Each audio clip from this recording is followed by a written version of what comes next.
Some of the strongest people that you will ever see on the outside looking in, right? That you would never think thought that way and felt that way.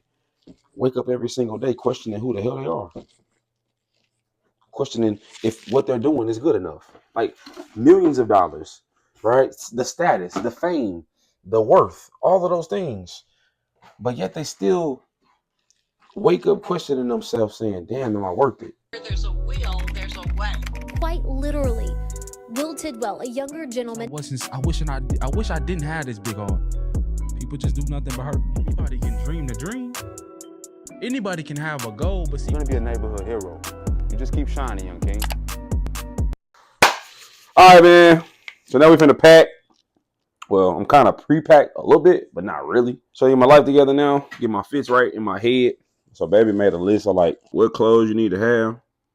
So I'm finna like go through that and make sure I got everything.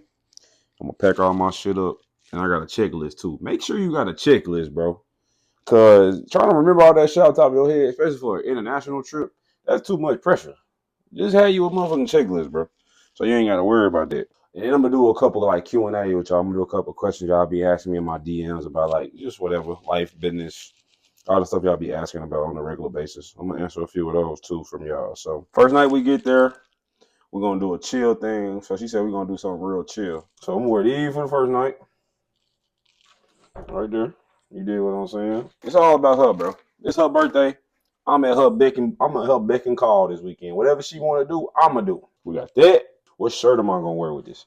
I mean, I ain't going to lie. I got a whole pack of good fella motherfuckers. I told you about these, the best black tees in the world. So I got them too. If I want to just throw that on that first night, I might just wear that for real. But I do also have this little tee that I ain't really wore. I don't think I wore it at all, actually. That I think could go perfect with it too. This one right here. This could go perfect with that too. I haven't wore that yet. Or maybe I wore it like one time when I was in Chicago, maybe. And I had like a vest over it, so you couldn't even see it for real. So we're gonna go with that. So that's fit number one. All right, then we got the next day. We wake up. I got the good fella tees. So I'm gonna probably throw one of them bad boys on during the day. Boom. You feel me? And then I got these shorts. Boom. So that's going to be right there. That's a day fit. You like that? You know what? I need to start putting shoes with these too. So I ain't got to worry about backtracking. For that first fit, that first night, that chill fit that first night, I want to wear some comfortable shoes. I got some tough decisions to make. Because I can go real chill and wear what I like to call these the granddaddies. These the granddaddies Adidas. I could wear these. Or I can go with them new Yeezy motherfuckers I got. Well, they not new, but you know I haven't worn. They fresh out the box. And do that. But I feel like with the Yeezys, that's not gonna look right with the way that them pants be that they flare out.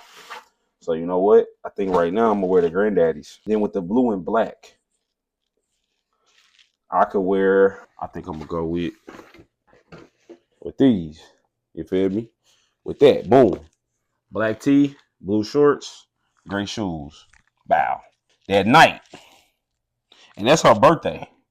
That first full night that we there. I'm thinking, because it's all about her, and she wearing this beautiful purple dress she just showed me. I love this Nike shirt, man. This is like a really cool Nike shirt to me. With the different Nike sign, you feel me? With the cool print on it. So I might go with that one. With these cool pants, these black chinos that I got. You dig what I'm saying? And the motherfuckers I'm gonna wear with these. I was gonna wear some Raging Bull 5s with them. With this fit. But I think I'm gonna go with these Cherry 11s. All right. And I'm not even a shoe head like that for real, so I don't even know the name of these for real. If y'all know, help me out. But I don't even know the name of these for real. And my cousin got a crazy shoe collection. And I told y'all he was, you know what I'm saying, basically gonna let me get what I wanted. And so he had these, bro, on ice. Not even, bro, let me get closer. Never have been worn before. These are like brand new to him. Like never been worn, bro. That is crazy. We're going with these for this fit. So then we got the B-Day fit out the way. Next day, we wake up. what am I doing? Just some real chill shit, like some chill ass Nike shorts that I got, like these real cool, vintage looking Nike shorts that I got. Again, black tee. I'm not doing too much. I don't do all that, bro. Black tee with that, boom. And with these, I low key can just wear some shoes I already got. Hi guys, it's almost my 27th birthday. So stop playing with you, baby. Woo! I love you. I look dusty, but you know what? She gonna be You fine. can't fuck with me on your best days. Tell them again, baby. You can't fuck with me on your best days. Tell them again, So, baby. pipe down. Pipe the fuck down. You can't fuck with me on your birthday. Thank you. Yeah, and the next day, all right, boom, we're gonna go with that. Boom. I don't know what shoes for that though. Do I go Yeezy, motherfuckers? Babe, I go to Yeezys. So I might wear these. Yeah, that's what I bought them for. I guess it really don't matter though, for real. I might wear them Yeezys. It really don't fucking matter. I'm just chilling. I'm gonna be drinking anyway. Doing what the fuck I want. And in the pool. Night fit. Okay? I'm gonna get a little different on you niggas on that night, on that next day. I'm gonna go right here with this motherfucker. It's different. I think I'm gonna look good in it though. With the put a white beater under there, of course, and then I'm gonna just put like some simple cargo shorts that can go with it. I'm not gonna be wearing pants every night, so some simple cargo shorts that can go with that. And then I'm gonna wear not dress shoes. They're not like dress shoes, but they some casual shoes that you can wear with anything. You know what I'm saying? They call it Ben Sherman. So you can imagine, like just some real cool. They gonna be brown, and I think they're gonna go well with this. I'm gonna rock that on some prep boy looking shit that next day. You feel me? The last night we are there, and I also got this shirt, bro. If I want to wear something different, if I want to go something different, or I could just put this. Ooh, I could put this with this. I can put this with this. Yep, I go with that. Yep, if I want to do that. And that last night, I'm thinking on some shit. These real lightweight pants, jogger fit I got. Wear that with the matching jacket, or I can just go these with that shirt if I want to do that. You feel me? And just keep it open. And I think I'm gonna just wear some shoes I already got here. This shirt got like hella colors in it. So I might wear these red J's again with it, or the Yeezys. I'm gonna just bring the Concords with me. You know what I'm saying? The traditions. You dig what I'm saying? We finna be clean as fuck every day. That black fit gonna go with that on that last day. Boom. Just like that. That's the night fit. You feel me? But what did I say for the day fit that day? All right, yeah, I'm gonna do these red ones. These red shorts for the day fit. Like that right there. And then she said we need an airport fit for the last day when we get ready to head back. More these are lightweight Adidas pants like that. A black tee. Oh my mama. With a black tee. What the fuck? I'm not finna play. Just like that. So I got all the fits out. We ready. We're gonna roll all this up. So we got some room in this suitcase. My rule when it comes to undershirts and shit and underwear, man, if you're going 5 days, you need to take 10 pair of drawers. If you're going 6 days, you need to take 12 pair of drawers. You need to double it every single time. 6, 7, 8, 9. I literally pulled out 10. Cool. All right. So now I want to get to answering some of these questions from y'all, man, while I'm doing this part. Some of them kind of statements that I'm going to turn into questions, though. This one right here, this is a good one. It says, how do I protect my peace when my environment is chaotic? The easy answer when you talk about what do you do when how do you remove yourself from a space when you feel like you can't find peace in it and it's chaotic there, the easy thing that you would normally think a person would say is just remove yourself from the place.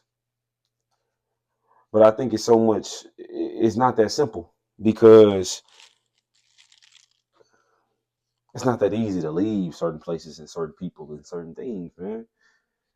Think about it. When you've been connected and tied to certain people and, again, things and places and memories for so long, it's hard to just walk away from that. But at the same time, if you also know when you're in this place and you're in this environment and you're around these people and you're around and you're in this house or whatever it is, right? This relationship or you're in this job or whatever it may be for you, and you know if it brings you no peace, and you keep trying to find a way to find the peace within this place so you don't have to leave it, but it always seems to be chaos. It always seems to be toxic. It always seems to be something. Then I think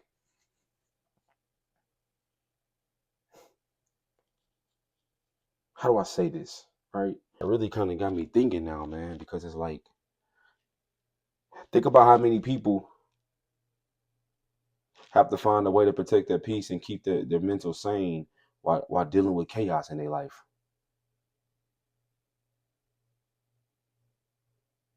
And to be honest, the real answer I might have to tell you is that there might have to be a certain stint and stretch of your life where you have to live your life in that environment with no peace, where you almost have to feel like find a way to numb the chaos that you're in, just for a little while, just till you get out of it, until you find a way to escape it. Whether it's finally building up the courage to leave that person, or leaving that job, or leaving that their relationship, or moving out of that house, or leaving your parents' house, like whatever that is that's bringing you chaos. Until you find enough courage, or you are in a season of your life where it makes sense for you to finally leave, and you're able to leave, and stay gone. Because nobody talks about that too. It's easy. Sometimes it's easy to leave. The hard part is staying gone. But you actually might have to go through a season in your life where you just have to deal with the chaos. Where there won't be these long stretches where you have peace. But the best way I've heard it put is when you talk about Pastor Furtick, man, Stephen Furtick, man, such a great pastor. He made such a great point one time where he talks about how he's trying to focus on his sermons and he's trying to get his message out for each Sunday, right? But his kids, he got boys, and so they're causing chaos, they're causing ruckus, they're loud, right? It's hard for him to find peace and focus in order for him to do what he needs to do. Now that's a different type of chaos, right? Those are his babies, right? He can't leave them. But he said something so key. He said that I have to find these moments of peace and be able to embrace and enjoy them and appreciate them. So there won't be long stints in his home where it's quiet and it's peaceful and he's able to focus. But there are these stretches where when they're sleeping or they're playing or they're resting or they're outside in the yard or whatever the case may be, there's these stretches where he finds peace. And for the person that's trying to find peace in their chaotic situation in their own life, I think that's a key way to put it, is understanding two things. Number one, you may have to go through a season of your life or multiple seasons of your life where there will be little to no peace, where you have to learn how to deal with the chaos and work through the chaos and still stay true to who you are and not let that chaos break you. And understand, even on the days where the chaos does get to you, that's okay. And then when you finally learn to deal with the chaos, find those moments in the chaos and the hard times that you're going through to find those moments of peace, because they're there. But sometimes we're so drowned into the chaos and the craziness that we're dealing with, we miss those blessings where God gave us peace. We miss those stints and those moments where he gave us that clarity and that downtime, right? Where he gave you that rest that you've been wanting, where he gave you that peace of mind you've been wanting. They might not last for a long time, but there are moments when you can enjoy it. And so how do you find peace? Is understanding that you may have to go through a season where it just sucks. But also, there are going to be some peaceful moments in your life. All of them won't be, but there are going to be some. And if you can learn to just cherish those and appreciate those and just be thankful that you had some peaceful moments at all, right? Some peaceful memories at all, I think you start to look at life a little bit different. I hope that answered your question. I had to really think about that, man. You all really caught me off guard with that question. That was a great fucking question. How do I stop attaching my worth to my productivity and my job and what do I do and who I am? All right. That's the next question that I seen somebody ask that was really, really good. One of the things I'm learning And this is not just for people, but especially for people, but especially for black men and men in general. We find so much worth in what it is that we bring to the table that we really think that if we finally take a moment to rest and take time for ourselves and decide that maybe for this small season of my life, I might not be able to bring much to the table because I'm trying to figure out some things about myself and who I am and what do I want to do and what makes me happy, and things are a little slow in my business or whatever the case may be. Like, you might not be able to bring what you normally bring to the table. Or maybe you're just exhausted and you just need to take a moment and say, I'm tired of having to bring something to the table. Give me a second. I think sometimes we get so caught up in all of that to where we're not able to do that, man. We feel worthless. We have no idea who we are. We truly start to question if we even worth being loved when we're not able to provide, or we're not productive as we would like to be, or we're not doing as much as we typically are doing, or we're not doing as much as what we see another person doing. We really get caught up in that so much that when we start questioning if we even worth the love and the time from another person. And I think the way that you stop attaching your worth to your productivity is honestly, literally just remembering, even in the times when you're itching to get back to work, that you deserve the rest. You deserve days in your life where you just do nothing but focus on you, where you go do the things that make you happy, right? Where you go do some of the things that are your favorite hobbies, where you go out and you just say, you know what, today I'm being selfish. I love my kids. I love my family. I love my girl. I love my significant other. I love my mom and I love them. But damn, don't I love me too?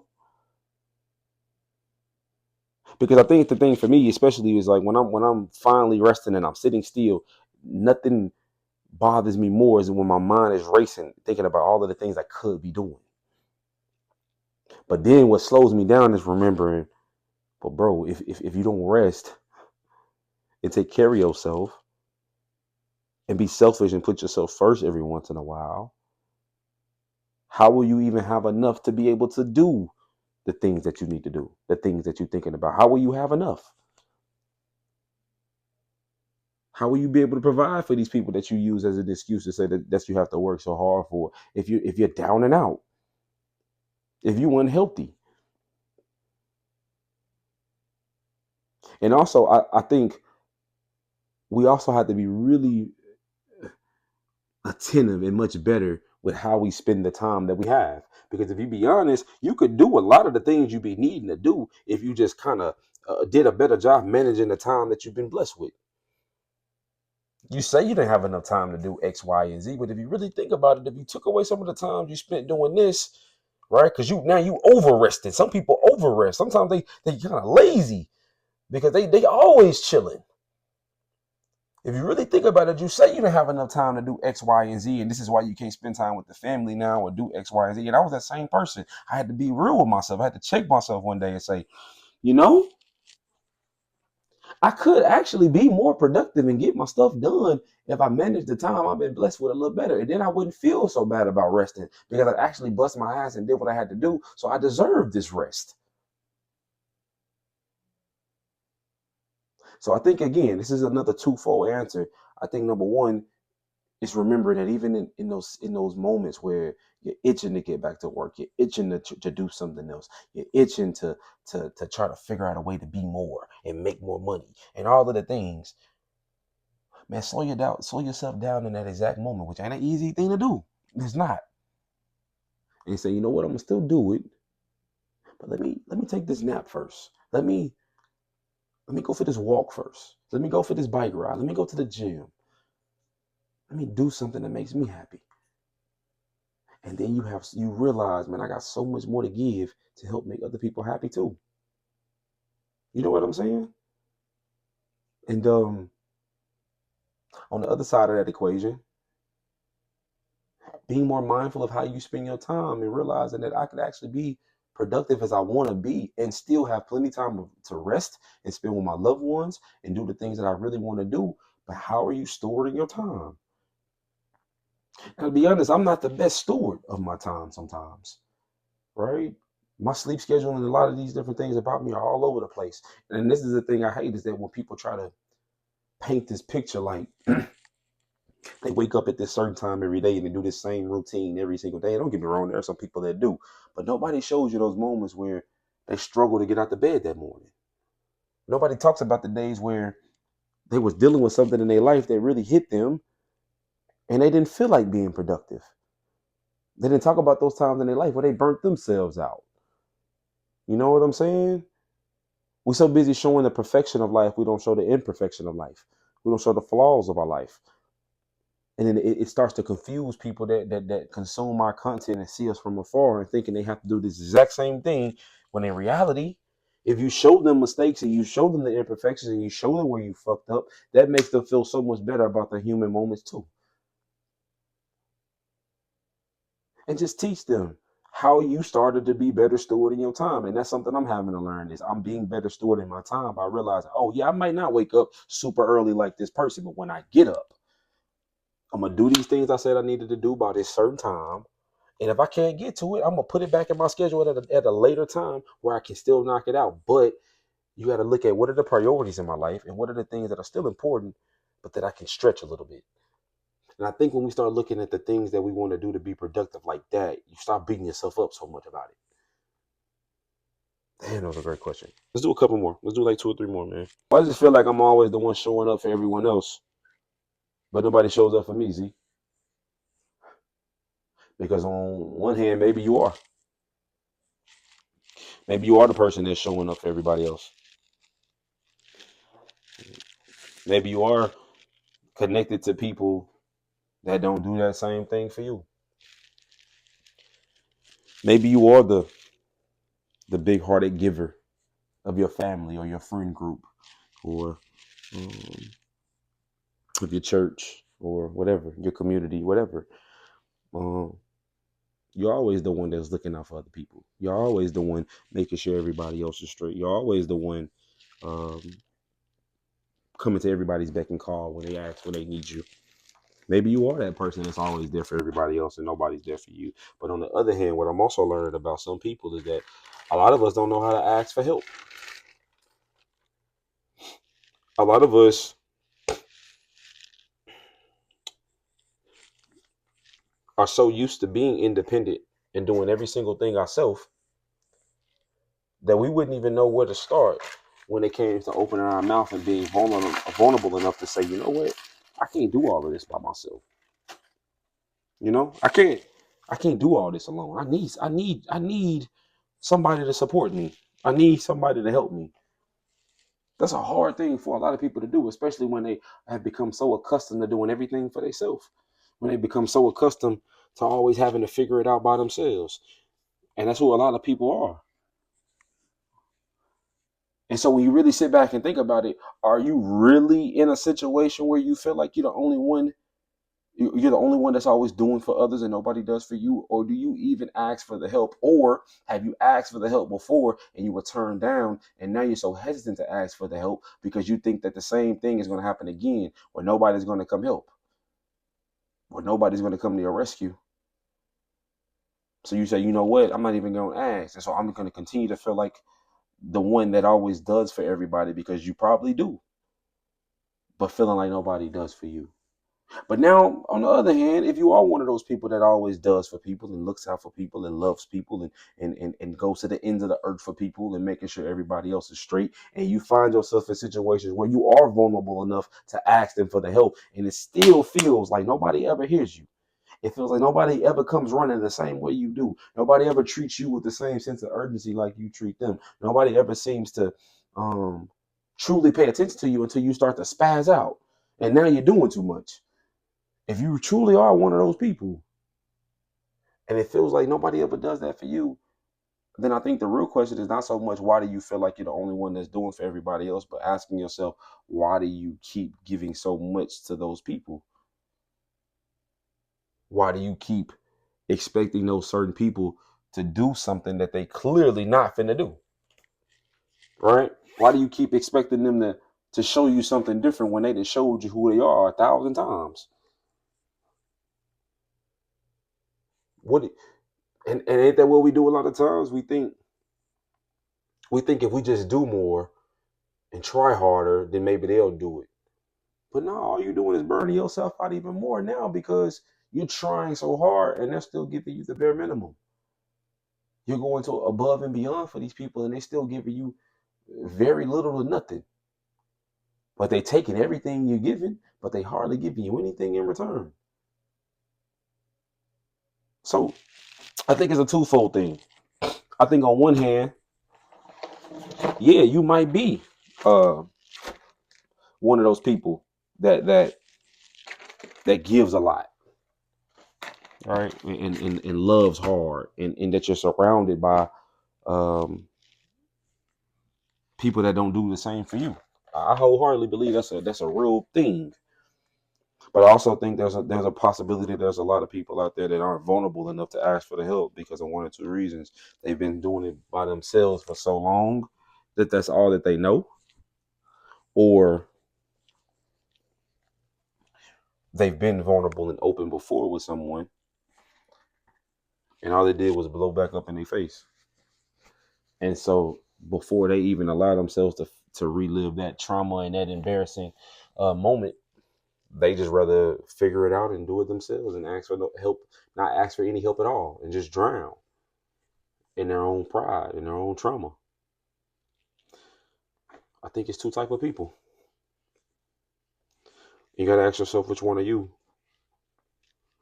Because if you are the one that's willing to ask for help and nobody still comes to help, then the question becomes, why do you keep thinking that people are going to change when they clearly keep showing you that that's not who they are? They're not who you want them to be. They're exactly who they are. They haven't changed one time. Why do you keep thinking something is going to be different? You know what I'm saying? Yeah. That's a real question. It's a real question. How do I stop going back to people I know really aren't good for me, Z? It's a good one. Again, I think the cliche thing, or not even cliche per se, but I think the easy thing or the obvious thing to say is that you find people that are good for you. And once you get a taste of what it feels like to be treated properly, you'll say to yourself, man, why would I never want to go back to being mistreated or being around people that I know really aren't good for me when I finally found some people that are. But then the sad reality of me saying that to you is also there's a lot of times when we get blessed with good people in our life after we've been with somebody so terrible. And yet those good people that we get blessed with after somebody terrible to come to our life, those are the people that get the short end of the stick, the people that came in our life to be good to us. And we go back to what's comfortable. We go back to what's familiar. We got so used to the trauma that we're more comfortable living in the trauma than being able to live in peace. You know? It's a scapegoat, right? It's a scapegoat for us. So how do I get away from somebody I know is bad for me? It's honestly, it's just got to get to a point for you personally where you just get fed up with being treated like shit. Where you get fed up with your life going in a downward spiral from being connected to this person. And until you get to that point, there is nothing that nobody can say to convince you otherwise. Because one thing about love, right? Loving somebody and being connected to somebody is that if you really want to do it, ain't nothing nobody can tell you to keep you away from that person. Unless like it was I remember there being a person in my life that I loved so bad, right? Why am I talking like she not in the other room? Right? That's how crazy it is. But I really thought me and Neil was finna break up at one point and never be together again. And it got to the point where I loved her so much where the only way we was gonna stop talking is when she finally blocked me. Because I knew I was not gonna be able to stay away. Now she wasn't necessarily bad for me, but we weren't good for each other at the time. We was in some really rough spaces in our life. You feel me? But that's the other thing. The point I'm making is, it's almost to where a person won't stay away from that person if they really want to be there until it gets to the point that the other person decides to not even give them the access anymore. Like that's how it is for some people. Like it's so hard for certain people to stay away from a certain person that the other person has to cut you off in order for you to stay away. So when you talk about how do I stay away from a person I know is not good for me, you got to get fed up. You got to get tired of being mistreated and treated less than the value that you know you are and the person that you know you are. And you know how hard you love and you know how hard you go for the people you care for. You know that you will go to the ends of the earth for certain people in your life. And you got to get to a point where you say, you know what? I'm tired of not having that reciprocated. I'm tired of being mistreated. I'm tired of being talked crazy to. I'm tired of having to be toxic just to deal with you. I'm tired of having to like get out of my character just to be able to show you that I'm not somebody you can push over. I'm tired of having to stretch myself so thin to try to prove something to you to make you happy that I'm making myself unhappy. I'm tired of that. You got to get to that point because honestly, I'm learning about a human being. There is nothing that you can tell a person until they go through something so traumatic and sometimes so hurtful in their life that it changes them. Sometimes life has to make you stop going back to that person that's bad for you. Not a person, not their advice, right? Not their wisdom. You can talk to the best life coach in the world. If a motherfucker want to go back and keep doing the same shit, then they gonna do that. And there's nothing you can say. I'm wholeheartedly believing that a person just has to want to. And to be honest, sometimes certain people have to hit rock bottom before they realize that they deserve better. You know what I'm saying? It sucks. It sucks, man. Let's do one more. But let me get some of this stuff together too, though. This is a very simple one.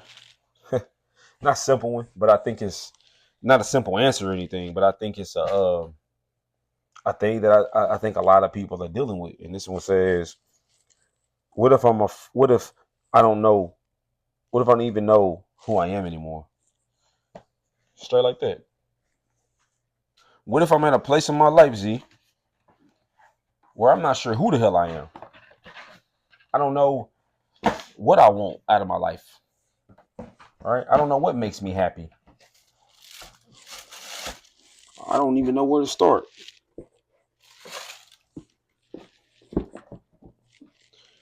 I'll tell you first that every single person in this world has had a season of their life where they was unsure who the hell they were. Some people every single day, some of the strongest people that you will ever see on the outside looking in, right? That you would never think thought that way and felt that way. Wake up every single day questioning who the hell they are. Questioning if what they're doing is good enough. Like millions of dollars, right? The status, the fame, the worth, all of those things. But yet they still wake up questioning themselves saying, damn, am I worth it? Saying, damn, am I good enough? You'll be surprised, man. How many people wake up doing that every single day? People you never thought would do that. And I think the only way you can get past those thoughts just beating you up of wondering who you are is literally being uncomfortable enough and getting comfortable enough to spend time with yourself to figure it out. But I think the thing about most people, and I've given this analogy in a bit of a different way, but essentially the same message. Most people aren't willing to go out and taste and try and do enough stuff to figure out who they are. Because because something I'm starting to realize that I really don't care for, or that I guess I'll say I don't like, is when a person says, oh, I don't like that, and you've never even tried it. How are you going to say you don't like something and you don't care for something that you've never even experienced before? How are you going to say you don't like this thing that you've never even given a chance? You know what I'm saying? And I think that's why a lot of people struggle to figure out who they are, is because the things that we turn down, the things that we judge from the outside looking in, the things that we never even give a chance, might be the thing that change your life and help you tap into a part of yourself that you didn't even know exist. But the only way that happens is spending time with yourself. It's being willing to take a chance and do things that you've never done before, trying things you've never done before, seeing things you've never done before. Because then what happens is that it makes you become a person that you've never been before. And true enough, when you start learning new things about yourself that you never knew existed, it's going to be a weird shift in your life, because it's going to start to disconnect you from people of the past, from people that you thought you were always going to have so much in common with. But once you start becoming a new version of yourself, you start realizing, I still love you. I'm still going to be there for you. All of that, right? I still even love some of the things that made us connect. But I also love these things, which is going to open me up to a whole new brand of people. Put me in a whole new world. Now, you can make a decision to have all of those worlds. Nobody's telling you to pick or choose. But at the same time, instead of talking to this person every day, you might start talking to them once a week, once a month, right? Ever so often. And I think that's what makes certain relationships and certain people break apart. It's not that you don't love them anymore or care for them anymore. It's that you started to tap into a new version of yourself and learn new things about yourself and opened up a new part of yourself that made you realize some things about yourself that you never even knew. And a lot of times that scares us. We're so accustomed to doing things the same way that we always done them. We don't know how to do anything else. You know what I'm saying?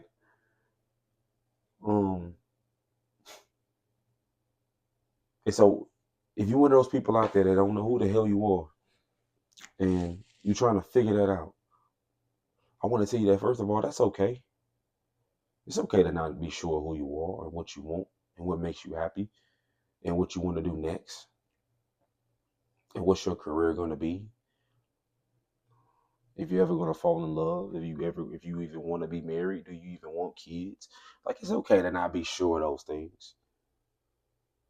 And I hope you never get pressured into feeling like you have to have that all figured out by this certain age and limit of your life, because all that does is put this unnecessary pressure and anxiety on you that doesn't even need to exist, man. Take your time. Try to do things, experience the new things, do the things you've never done before. Become the person you've never been before and see if you like that person. And if you do, fall in love with them. And if you don't like that person that you're becoming, then change them. That's the beautiful thing about life. We got free will. Right? Like let the foundation of who you are stay the same.